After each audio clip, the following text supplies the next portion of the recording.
اللہ رب محمد صلی اللہ علیہ وسلم نحن عباد محمد صلی اللہ علیہ وسلم اللہم رب اشرح لی صدری ویسر لی امری واحلل عقدۃ من لسانی یفقہوا قولی اللہم رب یسر ولا تعسر وتمم بالخیر بسم اللہ الرحمن الرحیم باب ما یکرہ من ثناء السلطان وَإِذَا خَرَجَ قَالَ غَيْرَ ذَلِكَ، یہی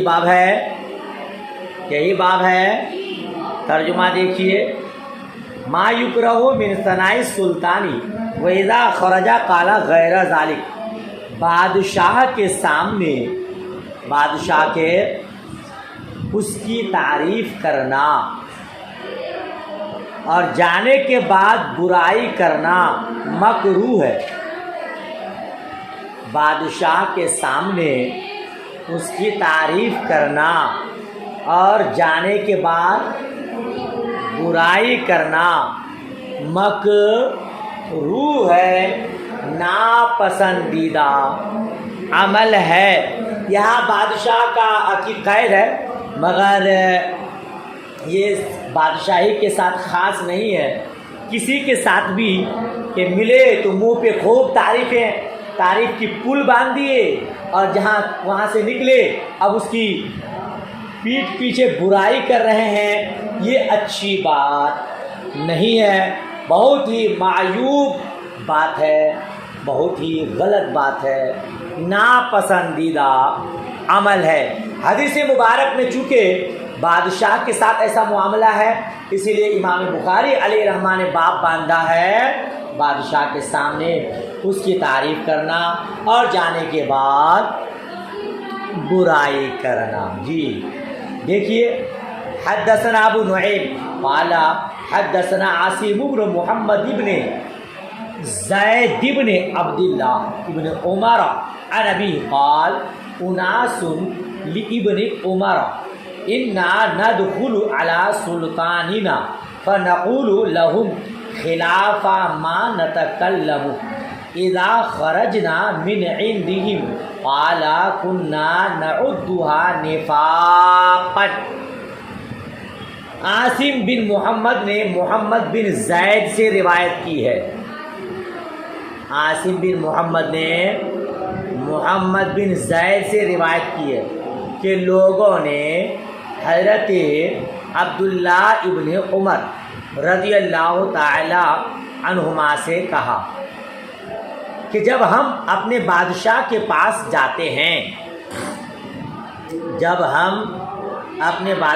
پاس جاتے ہیں تو کچھ کہتے ہیں تو کچھ فنقول، اور جب ان کے پاس سے آ جاتے ہیں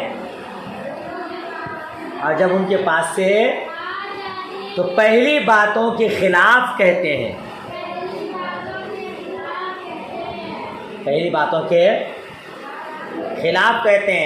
اے عبداللہ ابن عمر، ہم بادشاہ کے پاس جاتے ہیں تو الگ بات کہتے ہیں اور وہاں سے آتے ہیں تو الگ بات کہتے ہیں۔ مطلب یہ کہ جاتے ہیں تو ان کی سخاوت کا تذکرہ کرتے ہیں، ان کی تعریف و توصیف بیان کرتے ہیں، اور جب پیچھے لوٹتے ہیں تو کہتے ہیں یار وہ تو بہت خراب بات ہے، ایسا ویسا، اس کی برائی کرتے ہیں۔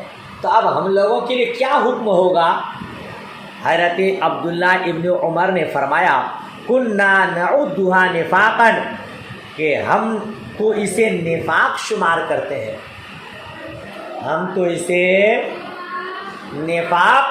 کرتے ہیں، کہ تم کسی کے پاس جاؤ تو اس کی تعریف کرو اور وہاں سے باہر آؤ تو کسی کے سامنے اس کی برائی کرو، یہ تو نفاق ہے۔ آپ جانتے ہیں نفاق کی دو قسمیں، آپ نے حصہ اول میں پڑھا، ایک نفاق فی الاعتقاد اور ایک نفاق فی العمل۔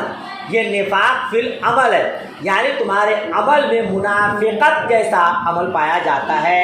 یہ منافق کی عادت ہے کہ وہ دو طرح کی بات کرے، ہے نا، لہذا دو طرح کی بات کرنا یہ منافق کی خصلت میں سے خصلت ہے، تو یہ بات اچھی نہیں ہے، جو منہ کے سامنے وہی پیٹھ پیچھے ہونی چاہیے۔ اللہ پاک سب کو توفیق رفیق عطا فرمائے۔ بہت سے لوگ ایسے ہوتے ہیں جو سامنے تو تعریف کی پل باندھ دیتے ہیں اور جہاں وہاں سے ہٹتے ہیں تو گالی دیتے ہیں اور اس کی برائی عام کرتے ہیں۔ اس طرح نہیں ہونا چاہیے۔ ماشاءاللہ بات ختم ہو گئی۔ حدثنا قتيبة حدثنا الليث عن يزيد بن ابي حبيب عن عراق عن ابي هريره انه سمع رسول الله صلى الله عليه وسلم يقول ان شر الناس ذو الوجهين الذي ياتي هؤلاء بوجه وهؤلاء بوجه۔ حضرت عراق کا بیان ہے کہ حضرت ابو ہریرہ رضی اللہ تعالی عنہ نے رسول اللہ صلی اللہ تعالی وسلم کو فرماتے ہوئے سنا، تمام لوگوں سے برا دوغلا آدمی ہے۔ اس کو کہتے ہیں دوغلا آدمی، دو چہرے والا آدمی۔ اس کو کیا کہتے ہیں؟ دوغلا آدمی ہے، جو ان کے پاس آئے تو کچھ کہے اور ان کے پاس جائے تو کچھ اور کہے، اور ان کے پاس جائے تو اور کہے۔ جی اس کو کہتے ہیں دو چہرہ والا، دو رخ والا، دو رخی آدمی، دوغلا آدمی۔ ہمارا طرف کہتے ہیں ہماری بولی میں، ہاں یہ ایسا آدمی ہے کہ سانپ کا بھی بوسہ لیتا ہے اور مینڈک کا بھی بوسہ لیتا ہے۔ اس کو ہمارے زبان میں کہتے ہیں سانپ رو چمالے اور بینگڑو چمالے۔ سانپ کا بھی بوسہ لیتا ہے اور مینڈک کا بھی بوسہ لیتا ہے۔ مینڈک اور سانپ دونوں دشمن ہے نا بھائی، سانپ مینڈک کو پکڑ کے مار دیتا ہے، اس کو کھا لیتا ہے، لیکن یہ ایسا آدمی ہے کہ سانپ کی کا بھی بوسہ لیتا ہے، اس کی کا بھی بوسہ لیتا ہے، یعنی یہ دو رخی آدمی ہے، دو رخی آدمی ہے۔ دشمن کی بھی تعریف کرتا ہے، دوست کی بھی تعریف کرتا ہے۔ تو ایسا آدمی صحیح نہیں ہے، منافق والی خصلت اس کے اندر پائی جاتی ہے۔ آپ نے مشکات شریف میں پڑھا ہوگا، مثل المنافق کالشاة العائرۃ تعیر الی ھذہ مرۃ و الی ھذہ مرۃ۔ منافق کی مثال ننگی بکری کی طرح ہے، کبھی اس بکرا کے پاس کبھی اس بکرا کے پاس۔ تو یہاں جاؤ تو یہاں تعریف اور وہاں جاؤ تو یہ اچھی بات نہیں ہے، یہ نفاق فی العمل ہے۔ ظاہری طور پر نفاق والی بات اس کے اندر پائی جاتی ہے۔ حضرت عبداللہ ابن عمر کہتے ہیں ہم اس کو نفاق میں شمار کرتے ہیں۔ اللہ پاک سب کو نیک ہدایت فرمائے۔ باب ختم۔ باب القضاء علی الغائب، غائب کا فیصلہ کرنا، غائب کا فیصلہ کرنا۔ آدمی سامنے موجود نہ ہو اور اس کے بارے میں کچھ فیصلہ کیا جائے تو درست ہے یا نہیں، اس بارے میں یہ باب ہے۔ ان عائشہ ان ہندن، ہند یہ کیا کہتے ہیں کہ مؤنث ہے نا، اور آپ نے ہدایت النو میں پڑھا ہوگا مؤنث معنوی اگر ثلاثی ہو، ساکن الاوسط ہو تو اس کو منصرف غیر منصرف دونوں پڑھنا جائز۔ پڑھیں نا، غیر منصرف دو وجہ، عالمیت اور تانیث معنوی، اور منصرف ساکن الاوسط کی وجہ سے، خفت کی وجہ سے۔ یہاں ہندن ہے، اس کا مطلب کہ منصرف پڑھا گیا ہے۔ ان عائشہ ان ہندن قالت للنبی صلی اللہ تعالی وسلم ان ابا سفیان رجل شحیح فاحتاج ان آخذ من مالی قال خذی ما یکفیکی وولدکی بالمعروف۔ اس سے پہلے آپ کسی بات کے تحت اس طرح کی حدیث پڑھ چکے ہیں۔ حضرت عائشہ رضی اللہ تعالی عنہ سے روایت، حضرت ہند نے نبی کریم صلی اللہ تعالی علیہ وسلم سے عرض کی کہ ابو سفیان ایک بخیل آدمی ہے۔ ابو سفیان ایک بخیل آدمی ہے۔ رجل شحیح، ان کا معنی بین ستون لکھا، شحیح ان کے نیچے بین ستون لکھا ہے بخیل، ایک بخیل آدمی ہے۔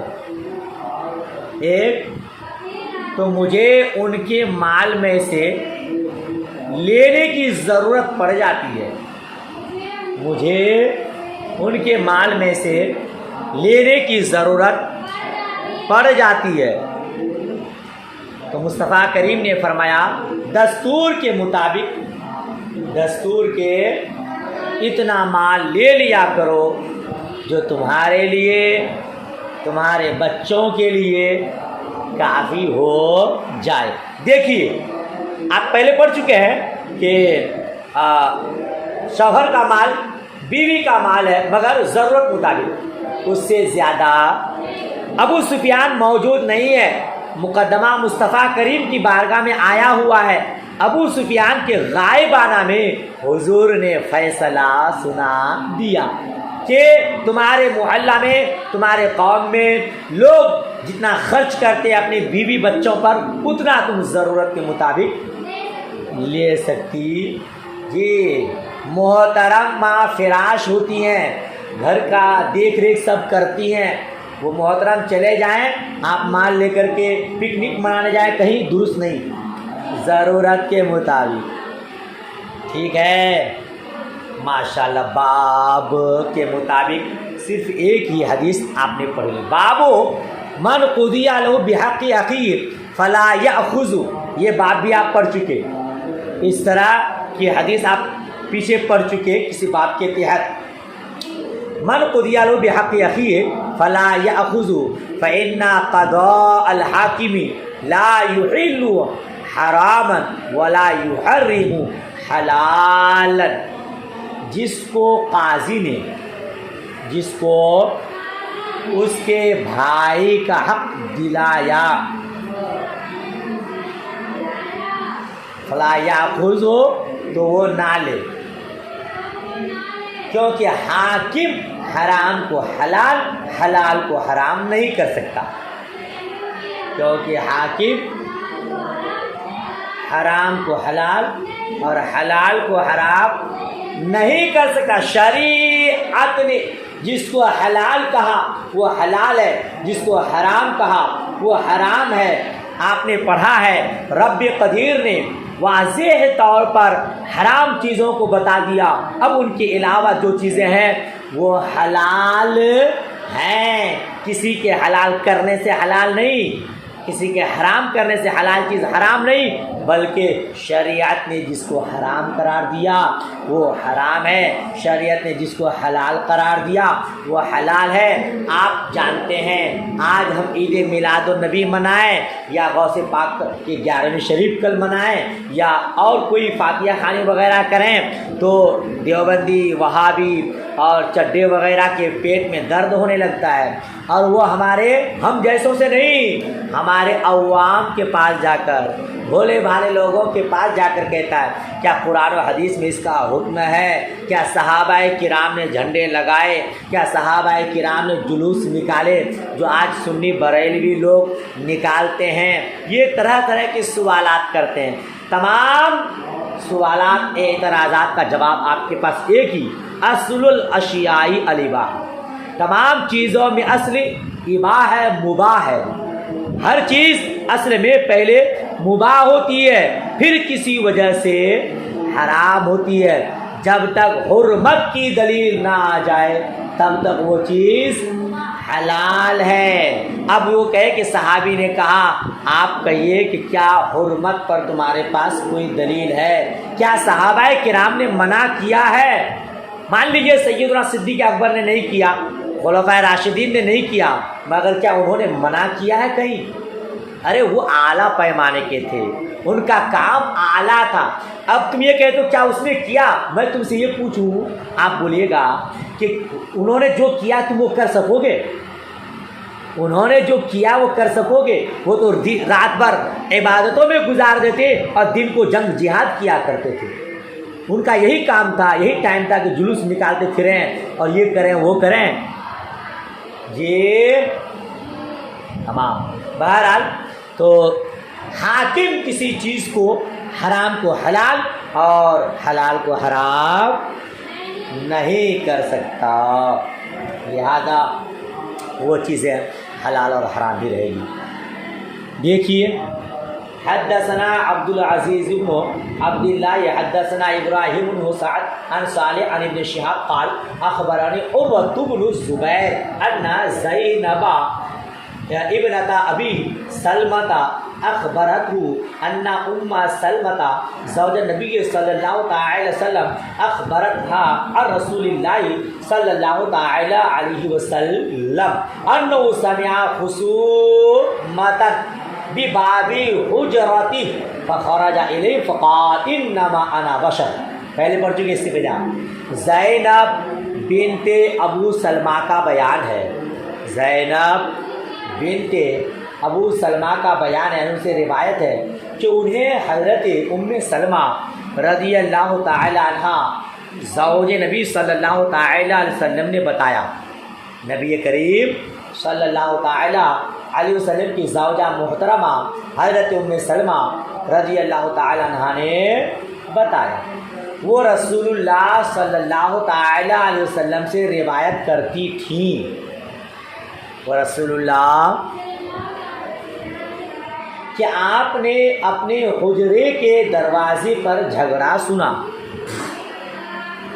آپ نے اپنے گھر کے حجرے کے دروازے پر جھگڑا سنا تو ان کے پاس تشریف لے گئے. فخرج الیہم تو ان کے پاس تشریف لے گئے. فقال اور فرمایا انما انا بشر میں ایک بشر ہوں.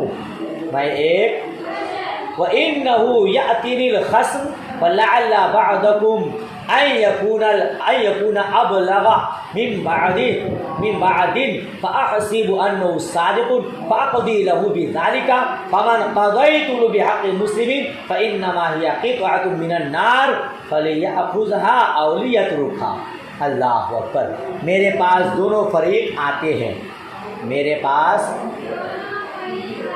ہو سکتا ہے کہ ان میں سے ایک فریق ان میں سے اپنا موقف بیان کرنے میں دوسرے سے زیادہ چرب زبان ہو، بلیغ ہو، چرب زبان ہو، اور میں اسے سچا جان لوں. فَأَحْسِبُ أَنَّهُ صَادِقٌ اور میں گمان کروں کہ یہی سچا ہے، میں اسے سچا جان لوں. فَأَقْضِي لَهُ بِذَلِكَ اور اس کے حق میں فیصلہ کر دوں. یہ اس کے حق میں فیصلہ فَقَضَيْتُ لَهُ بِحَقِّ مُسْلِمٍ تو جس کو اس طرح میں کسی مسلمان کا حق دلا دوں، جس کو اس طرح میں کسی مسلمان کا حق دلا دوں تو وہ آگ کا ایک ٹکڑا ہے. فإنما هي قطعة من النار وہ آگ کا ایک ٹکڑا ہے. فَلْيَأْخُذْهَا أَوْ لِيَتْرُكْهَا اب جو چاہے اسے لے اور جو چاہے اسے چھوڑ دے. خلاصہ کلام یہ ہوا کہ اگر غلط فیصلہ ہو جاتا ہے، لینے والا تو خوب جانتا ہے کہ میں غلط ہوں یا صحیح ہوں. چرب زبانی کی وجہ سے آج کیا ہوتا ہے کورٹ کچہری میں، وکیل لوگ سچ کو غلط کو سچ کرتے ہیں، اور اس کے جھوٹ کی وجہ سے جو زیادہ جھوٹ بول سکے اچھی طرح جھوٹ بول لے، فیصلہ اسی کے حق میں جج کر دیتا ہے، جج اس کے حق میں فیصلہ کر دیتا ہے. اب اسے چاہیے کہ وہ نہ لے، ورنہ قیامت کے دن اس کی سزا بھگتنی پڑے گی. چلیے تو ٹائم کم ہے، ایک حدیث اور ہے، باب ختم ہونے میں پڑھ لیجیے. انا عائشہ زوج النبی صلی اللہ تعالی وسلم انہا قالت کان عتبۃ بن ابی وقاص عہد الی اخیہ سعد بن ابی وقاص ان ابن ولیدۃ زمعت منی فاقبضہ الیک. اللہ اکبر. ام المؤمنین حضرت ماں عائشہ صدیقہ رضی اللہ تعالی عنہ نے فرمایا، جی کیا ترجمہ کریں گے؟ نبی کریم صلی اللہ تعالی علیہ وسلم کی زوجہ محترمہ ام المؤمنین حضرت ماں عائشہ صدیقہ رضی اللہ تعالی عنہ نے فرمایا، عتبہ بن ابی وقاص نے عتبہ اپنے بھائی حضرت سعد بن ابی وقاص سے عہد لیا. اپنے بھائی حضرت سعد بن ابی وقاص سے عہد لیا کہ زمعہ کی لونڈی کا بیٹا مجھ سے ہے. زمعہ کی انا ابنا ولیدتا زمعہ منی کہ زمعہ کی لونڈی کا بیٹا مجھ سے ہے یعنی میرا ہے، لہذا تم اسے اپنی پرورش میں لے لینا، فقبض الیک تم اسے اپنی تحویل میں لے لینا، پرورش میں لے لینا۔ فلما کان عام الفتح اخذوا سعد، فتح مکہ کے سال حضرت سعد نے اسے لے لیا، چونکہ عتبہ نے ان کو وصیت کیا تھا، ٹھیک ہے، لے لیا۔ فقال ابن اخی، اور اس نے کہا یہ میرا بھتیجا ہے، یہ میرا قد کان عہد الی فی، جس کے بارے میں مجھ سے وعدہ لیا گیا ہے، وعدہ لیا گیا۔ فقام الیہ عبد بن زمعہ فقال اخی و ابن ولیدتا ابی، اللہ اکبر، ولد علی فراشی، کہتے ہیں پھر حضرت عبد بن زمعہ کھڑے ہوئے، حضرت عبد بن زمعہ کھڑے ہوئے اور انہوں نے کہا یہ میرا بھائی ہے اور میرے والد کی لونڈی کا بیٹا ہے، جو ان کے بستر پر پیدا ہوا ہے، ان کے بستر پر۔ ہاں، حضرت عتبہ نے کہا کہ میرا بیٹا ہے، تم اپنے بھتیجا کو لے لینا، اور ادھر حضرت عبد بن زمعہ کا بیٹا کہہ رہا یہ میرا بھائی ہے اور میرے والد کی لونڈی سے میرے والد کے بستر پر پیدا ہوا ہے۔ بس دونوں فتساوقا الی رسول اللہ صلی اللہ تعالی علیہ وسلم فقال سعد یا رسول اللہ ابن اخی کان عہد الی فی، اپنا مقدمہ، دونوں حضرات اپنا مقدمہ رسول اللہ صلی اللہ علیہ وسلم کی خدمت میں لے گئے۔ حضرت سعد نے عرض کیا یا رسول اللہ یہ میرا بھتیجا ہے، حضرت سعد نے عرض کیا یا رسول اللہ یہ میرا بھتیجا ہے، اس کے بارے میں مجھ سے وعدہ لیا گیا ہے۔ وقال عبد بن زمعہ اخی و ابن ولیدتا ابی ولد علی فراشی، اور حضرت عبد بن زمعہ نے کہا حضرت عبد یہ میرا بھائی ہے، میرے باپ کی لونڈی کا بیٹا ہے اور ان کے بستر پر ہی پیدا ہوا ہے۔ ہو گیا، دونوں مقدمہ دائر کر دے مصطفیٰ کریم کی بارگاہ میں۔ حضور نے کیا کہا؟ فقال رسول اللہ صلی اللہ علیہ وسلم ہوا لک یا عبد بن زمعہ، چنانچہ رسول باوقار صلی اللہ تعالی وسلم نے فرمایا اے عبد بن زمعہ یہ تمہارا ہے۔ یہ پھر رسول اللہ صلی اللہ تعالی علیہ وسلم نے فرمایا بچہ اسی کا ہے جس کے بستر پر پیدا ہوا،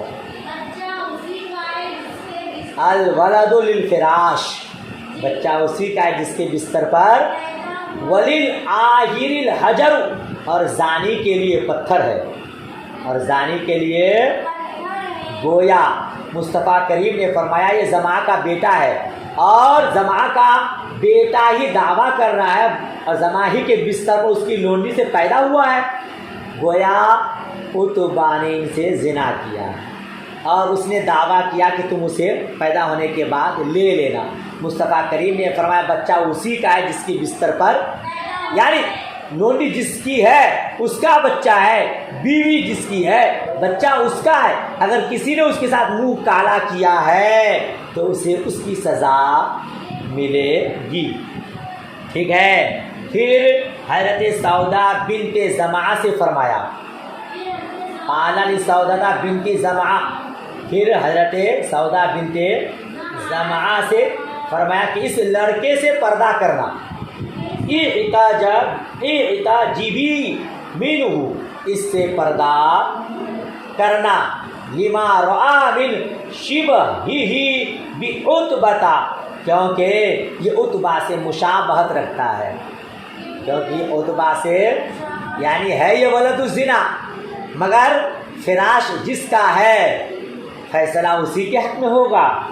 چنانچہ اس لڑکے نے انہیں نہیں دیکھا، فما رآہا، اس لڑکے نے اس کو حتیٰ لقی اللہ تعالی، یہاں تک کہ اللہ کو پیاری ہو گئی، پیاری ہو گئی۔ یہ باب تھا جس کے حق میں فیصلہ کرے، اگر غلط فیصلہ ہو تو اسے نہ لے۔ اور اس بارے میں یہ حدیث دیکھیے نا، وہ کس طرح اچھے انداز میں اپنا مقدمہ دائر کر رہا تھا۔ مجھے وصیت کی گئی ہے، مجھ سے وعدہ لیا گیا ہے، یہ میرا بھتیجا ہے، یا رسول اللہ مجھے دے دیا جائے۔ مصطفیٰ کریم نے صحیح فیصلہ فرما یا اگر کبھی الٹا ہو جائے تو لینے والے کو چاہیے کہ وہ نہ لے، ورنہ قیامت کے دن اس کا حساب دینا ہوگا۔ ٹائم زیادہ ہوا، چلیے سبق یہیں تک رکھیے، دعائے خیر میں یاد، اللہ حافظ۔